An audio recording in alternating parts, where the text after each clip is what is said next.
गति 100 शब्द प्रति मिनट। डिक्टेशन शुरू होने में समय शेष है 5 सेकेंड। Ready and start. महोदय, भारत ही नहीं सारी दुनिया आज विज्ञान और प्रौद्योगिकी के द्वारा लाए गए परिवर्तनों के कारण महान परिवर्तनों की ड्योढ़ी पर खड़ी है। इन चीज़ों ने लोगों के जीवन को बदला तो है, किंतु केवल ऊपरी तौर पर। आज हमारे पास ऊंची ऊंची और सुंदर सुंदर इमारतें हैं। खेती बाड़ी के कुछ आधुनिक तरीके भी हमें मालूम हैं, लेकिन आज हमें एक नए प्रकार के मानव की आवश्यकता है। ऐसा मानव जो विस्तारशील ज्ञान को वास्तविक उच्च जीवन के लिए उपयोग कर सके। मेरे विचार से गांधी जी ने यही करने का प्रयत्न किया। एक मानव निर्माण करने का।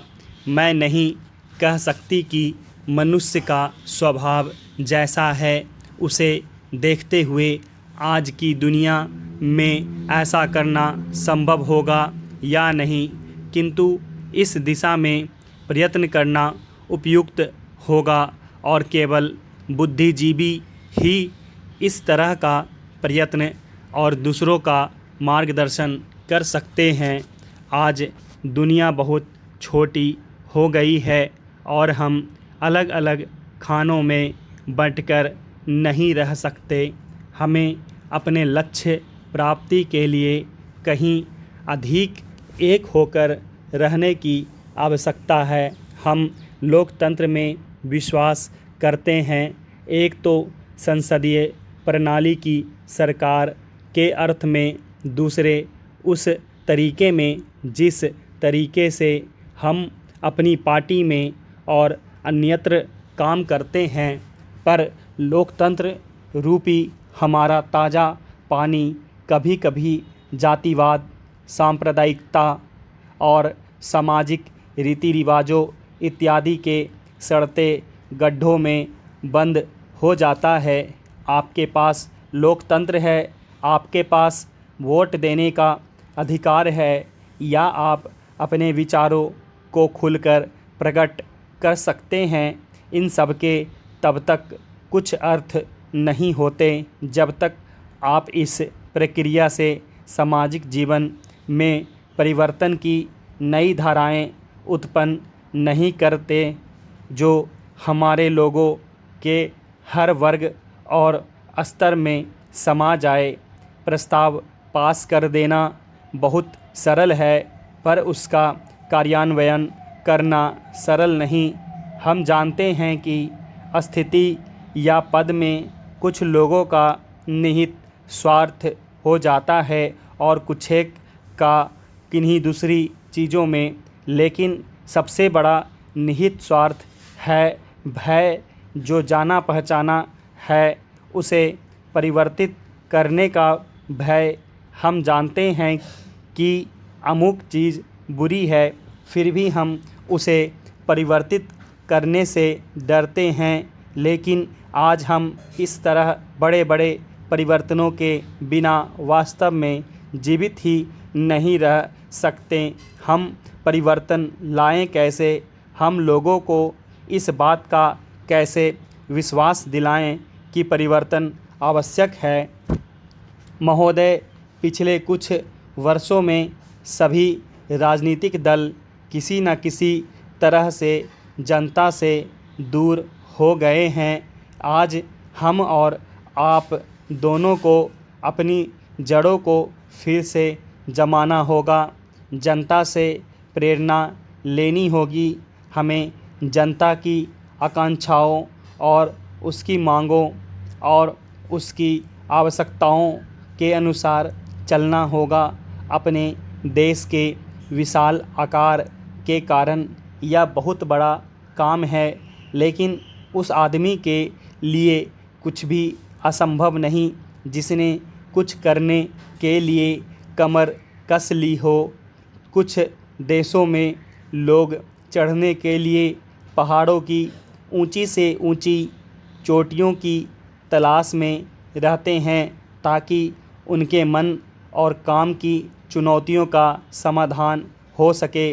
कुछ दूसरे छोटी छोटी नावों में सागरों और महासागरों को पार करने के लिए निकल पड़ते हैं।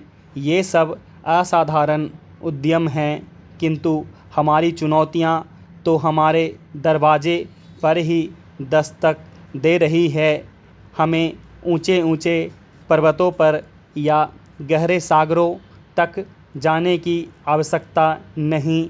हमारे हर गांव में गरीबी है और घर घर में जात पात है। ये वे पर्वत हैं जिन पर हमें चढ़ना है और ये वे महासागर हैं जिन्हें हमें पार करना है। मुझे मालूम है कि हम में वह शक्ति है। मैं जानती हूँ कि हम में क्षमता है। केवल प्रश्न है करने का, और मैं आशा करती हूँ कि यह सम्मेलन उस दिशा में ले जाने वाला एक छोटा सा कदम होगा। आदमी के चंद्रमा पर पहुँचने के बाद किसी ने कहा था कि वह कदम रखने वाले के लिए छोटा सा कदम है, किंतु मानव जाति के लिए बहुत बड़ा कदम था। अतः मेरे विचार से आप कह सकते हैं कि आपके लिए यह छोटा कदम होगा, लेकिन यदि आप सफल हुए तो भारत के लिए यह महान कदम होगा। मैं आशा करती हूँ कि आप इसे ध्यान में रखेंगे और दूसरों में उत्साह पैदा कर सकेंगे, क्योंकि किसी भी तरह की उपलब्धि के रास्ते में सबसे बड़ी बाधाओं में से एक है हमारे बुद्धिजीवियों, हमारे पत्रकारों इत्यादि में व्याप्त अविश्वास या संदेह वृत्ति। इस बाधा को हटाना होगा। हमें अपने उत्साह को पुनः स्थापित करना होगा और उससे उत्पन्न होगा वह साहस, धैर्य और संकल्प शक्ति जो उन बहुत सी चीज़ों को प्राप्त करने के लिए आवश्यक है, जो हमें प्राप्त करनी ही चाहिए। जब कभी राजनीतिक जीवन और बौद्धिक जीवन में निकट का संबंध रहा है तो दोनों को लाभ पहुंचा है। स्टॉप।